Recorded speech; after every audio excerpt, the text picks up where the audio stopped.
You only get one shot. Are they going to click on that and look more at the listing, or are they going to move on? Real Estate Radio Boston with loan officer Rick Shearer of Guaranteed Rate. If you are dealing with someone that doesn't understand those micro markets, you're going to be steered completely in the wrong direction. And legal professional Ali Alavi of Alavi Braza PC. It's a transaction for us, but it's someone's home. The biggest anxiety I felt, am I going to get the mortgage? It all breaks down to communication. Real Estate Radio Boston gives you the information you need to succeed in today's housing market. Just agree on something? Yeah, we actually did. Isn't that amazing? I love that. You're giving me this blank stare. Yeah, because I'm trying to figure out where you're going with this. But you left his lawyer out. He's handsome too.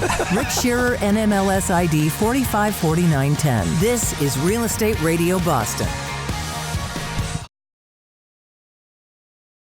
It's really important to focus in on a core market and really do the majority of your business there. I think that's really the only way to service your clients, right, and really serve their best interests. So, for a little while I was doing a bit of more of an array of neighborhoods in Boston, even out to Brookline. Mm-hmm. And I, about a year and a half ago, still with Sotheby's, I said, you know what, I want to get back to the waterfront. I had practiced real estate law on the waterfront for a little while.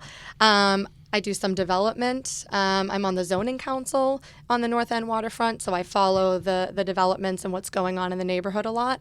So I think that, I made the decision to kind of really focus on that. Talk about a wealth of knowledge for that market. Right now, I think there's about 6 properties on the market in the entire North End, right? And a little bit more on the North End waterfront side.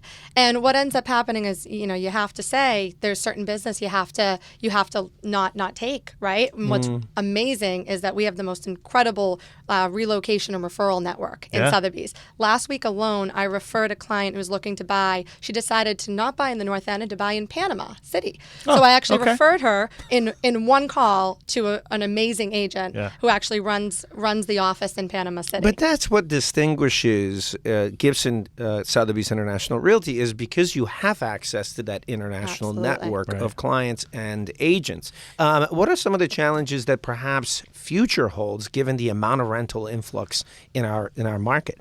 Yeah, I think we're seeing the slow, gradual increase of inventory on the market, but it's not really catching up with the demand, right? So I have a whole whiteboard in my office, and there's just a whole list of buyers, and we look, and there's not the inventory there. So what I think you're going to see a little bit of that pick up, and I think what you're going to see is some of these buildings that are slated to be rentals are going to switch over, and they're going to end up, when they really come on market and they come live, they're going to be condos. What I'll tell you is a lot of my clients have said to me, Rick, we want to buy in the suburbs. we're 30, starting to start a family, and we're going to look in the suburbs.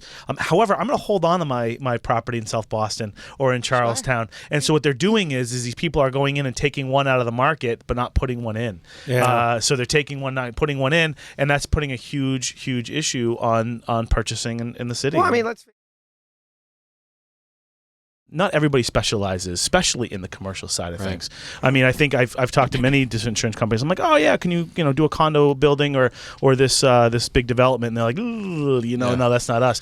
But you guys take that on, like that's what you're being in South Boston. We kind of had no choice. The community's been under siege on development for quite some time. There are a lot of developers that I'm friends with, others that were referred to me. So we see the project from start to finish. We see the hole in the ground. We can insure those with builder's risk policies. We work with the banks, with the developer. It's not all cut and dry. It's not black and white. So, different projects have different challenges. We will interact with the bank, make sure the timing is right, when to put certain policies in place. And we'll also, upon completion, we'll work with the new owners, the condo associations. We'll meet with them, help them determine an internal policy on when to put a claim in, when not to put a claim in. Sometimes you need to be able to manage the expectation for people. So when we all understand about what the policy is supposed to do at the time of a claim, if it responds the way we expect it to, then we've done our job. But really focusing on the insurance aspect of it, what are some of the pitfalls that a homeowner may be faced with? Or forget about pitfalls, what are some of the things that they need to be aware of if they in fact want to venture down that road? I think one of the mistakes they make is not including their insurance agent in their plans. All of a sudden, we'll get a call from someone say, hey, This just happened, and we find out that, the house is empty, no one's living in, and there's a renovation taking place. Well, we don't have a crystal ball, so you need to tell us, here's what I'm thinking of doing. Or hey, the roofer just slipped and fell, and he doesn't have insurance. Right. Well, I'm like, what roofer? Yeah, like, what do you mean? That's right. Yeah. A lot of times the bank, will tell them you need 20% to cover the unit. And if the lender isn't looking at the bylaws and see that the master policy is already going to respond and include the unit, we don't want the insured paying twice for the same coverage. So be overinsured, in other words. We don't want them to be overinsured. Yeah. We want them, to work with their lender, to work with us, make sure that the bylaws, are read and that we're interpreting them correctly, so that the master policy is put in place correctly, and therefore the unit policy would be put in place correctly. Been in business 30 years. Just about 21 years ago, we decided to take some of this millwork in-house. We started with a small barn next to my house and one cabinet maker. Very good guy, got things rolling. We found that we're able to feed this architectural millwork from our own jobs instead of outsourcing it and relying on other, tradesmen. So we started to grow this architectural millwork department, and now we have a 17,000 square foot facility. We have the highest technology machinery, computer-aided design. We're doing some incredible millwork, both for residential and commercial office space. What are some of the questions that I should be asking that general contractor, just to be able to find out if it's the right fit? I think what I just attested to, how do you handle problems when they come up? Who's going to be on my job?